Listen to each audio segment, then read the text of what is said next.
Le Premier ministre l'annoncera dès le 15 juillet après-midi. Et je veux ici le remercier pour son travail et à ses côtés avec tous les ministres qu'il a mobilisés.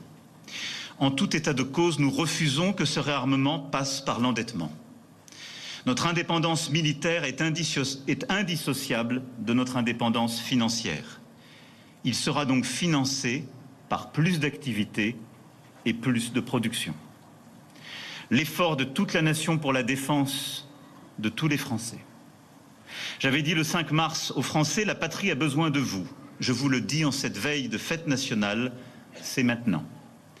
Maintenant qu'il nous faut consentir à cet effort parce que nous l'avons travaillé, documenté et il est précisément calibré.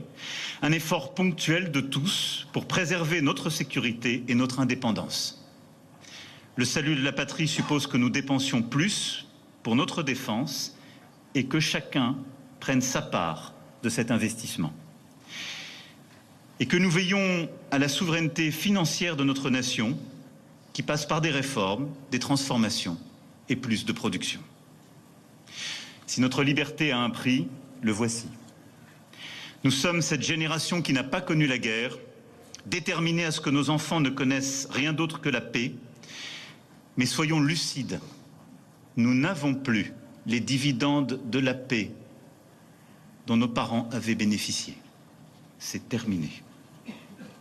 Cet effort ne sera pas sanguin au demeurant pour la nation et les dépenses militaires sont et seront aussi source de richesse pour notre produit intérieur brut, notre économie et nos territoires. Car cet effort devra aussi être celui de nos industriels et je le sais, c'est leur motivation, leur credo, mais ils devront porter aux côtés de nos armées ce patriotisme. Ils devront produire encore davantage, plus vite, à moindre coût. La DGA y veillera strictement. Et ils continueront aussi de privilégier nos territoires pour des capacités nouvelles, des sites de production nouveaux, comme nous l'avons vu ensemble il y a quelques mois encore à Bergerac.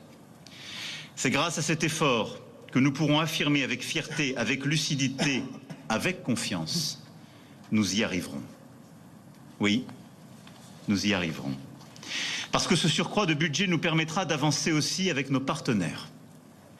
Notre force est supérieure lorsqu'elle est collective, et c'est le sens même de l'engagement pris lors du sommet de l'OTAN à La Haye le 25 juin dernier, venant poursuivre la prise de conscience du sommet de Versailles en 2022.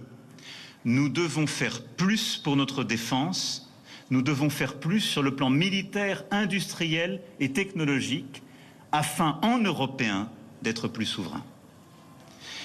C'est cet effort qui nous permettra d'assurer notre crédibilité face à nos partenaires, de disposer encore et toujours de l'armée la plus efficace d'Europe, de nouer des partenariats nouveaux, comme cette semaine avec le Royaume-Uni.